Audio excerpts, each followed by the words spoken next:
Assalamualaikum warahmatullahi wabarakatuh. Saya Adi Jatendra. Untuk di mata kuliah pengantar ekonomi makro ini, saya akan menjelaskan tentang sejarah uang. Baik, sebelum masuk kepada sejarah uang, saya akan menjelaskan pertama dulu tentang kenapa uang itu muncul dan bagaimana seperti dahulu. Nah, pada kesempatan ini saya akan menceritakan pertama, dahulu itu pada zaman sebelum adanya uang kertas itu kita menggunakan namanya sistem barter. Nah, barter ini dalam artian saya memiliki buah, misalnya saya memiliki garam, garam deh nggak usah buah, saya memiliki garam dan pihak sebelah memiliki buah. Nah, saya pengen buah itu maka dan saya harus tukar garam ini dengan buah tersebut. Namun di sepanjang jalan atau sembari waktu berjalan, saya sulit menemukan, saya butuhnya beras. Nah, saya harus mencari orang yang menjual beras. Nah, saya punya garam, saya harus tukar orang yang punya beras. Tapi ternyata orang yang punya beras tidak membutuhkan garam, sehingga pada hal ini saya tidak bisa menukar, sehingga saya harus cari lagi, cari.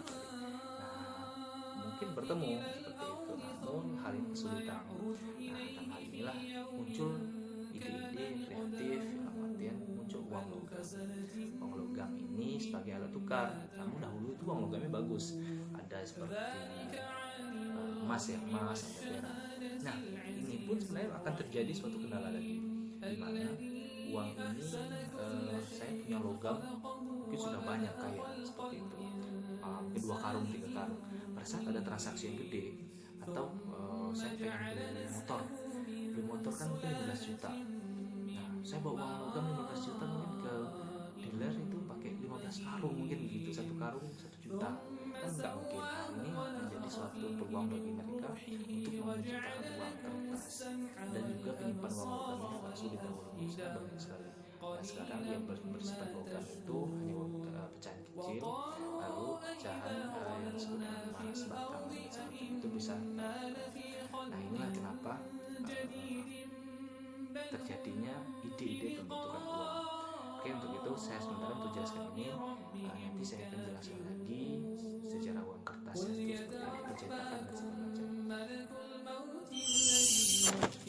Nah, untuk uang kertas sendiri itu pada awalnya ada di masa-masa perperangan yang ada di Eropa dulu.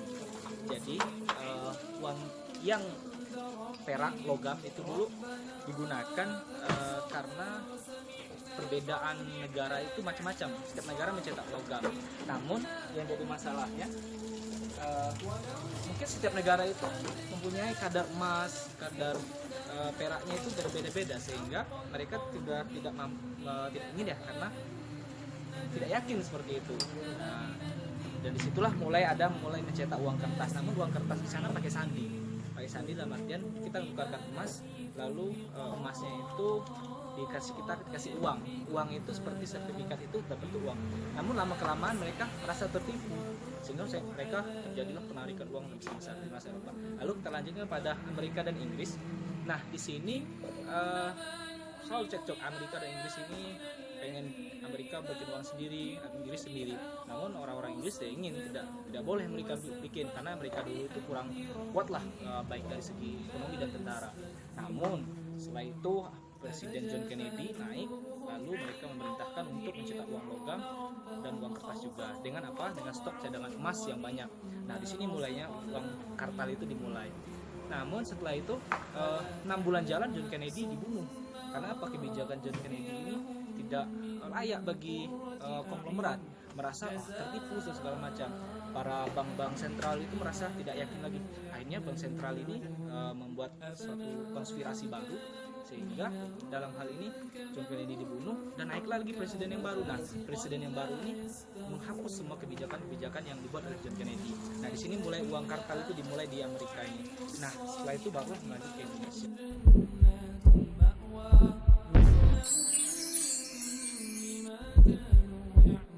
Nah, ini seperti yang kita lihat bahwa ada uang kertas seperti ini.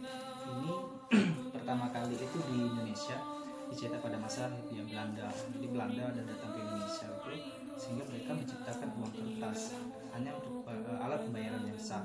Namun uang ini dicetak hanya untuk khusus kalangan ningrat, seperti orang-orang yang pejabat lah yang tinggi.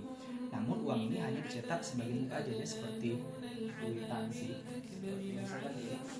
Misalkan gini, dia hanya cuma depannya dicetak, namun di belakangnya tidak ada, kosong, belakang kosong, dan itu hanya tertera catatan tanda tangan dari petinggi-tinggi sana. Namun semakin berjalannya waktu, mereka mulai mendesain-desain depannya dan segala macam. Pada masa Jepang datang, Jepang tetap menggunakan uang Belanda, namun pada masa Jepang itu diubah menjadi rupiah. Setelah beberapa jalan jadi ganti rupiah. Kenapa? Jepang mengatakan sebagai negara yang maju, sebagai negara yang sudah merdeka, harus mempunyai mata uang sendiri. Namun Indonesia kewalahan pada saat itu, sehingga cetak uang pertama itu dicetak di bank di Jakarta. Namun uang itu semakin berlalu semakin banyak perubahan-perubahannya. Dan perlu diingat, di Yogyakarta ini seri kedua dicetak mata uang 1 sen, 2 sen sampai dengan angka 100 rupiah. Nah pada saat itulah Jepang kan sudah mulai, dan Indonesia alhamdulillah pada saat itu mengalami sangat bagus sekali ekonominya. Namun yaitu sampai sekarang, apalagi di era zaman sekarang, 1 rupiah aja 13 ribuan. Kenapa? Itulah politik dunia. Padahal Amerika tidak memiliki emas. Kenapa? Dia bisa mencetak uang sebanyak-banyaknya seperti dalam video kemarin. Nah itulah keanehannya ini. Kalau kita kembali pada zaman yang Rasulullah perintahkan dahulu, insya Allah kita akan bisa menjadi lebih sejahtera. Kenapa? Di Freeport sana, uang kalau emasnya itu diambil semuanya, satu keluarga itu bisa 3 kilo. Bayangkan, emas 3 kilo per satu keluarga, satu kakak. Namun apa dayanya, Indonesia cuma dapatkan 11% dari profit yang ada. Bayangkan kalau 100 triliun, Indonesia hanya dapat 11 triliun. Dan itu pun dibagi lagi untuk bapak ini, bapak itu. Indonesia dapat berapa lah, sehingga utang Indonesia 4.000 lebih saat ini. Dengan bunga 10% bunganya, 400 triliun. Kemarin aja dipinjami oleh Raja Saudi, Raja Salman yang baik hati, insya Allah pinjaman 320 triliun itu belum cukup untuk menutupi bunga. Namun entah kemana uangnya sekarang. Dana haji kemarin dengar ceritanya 5 triliun dipakai untuk pembangunan apa? Kita tidak tahu, kita tidak merasakan hal itu. Hanya orang-orang di atas yang bisa melihat. Ingat teman-teman, uang ini yang dijadikan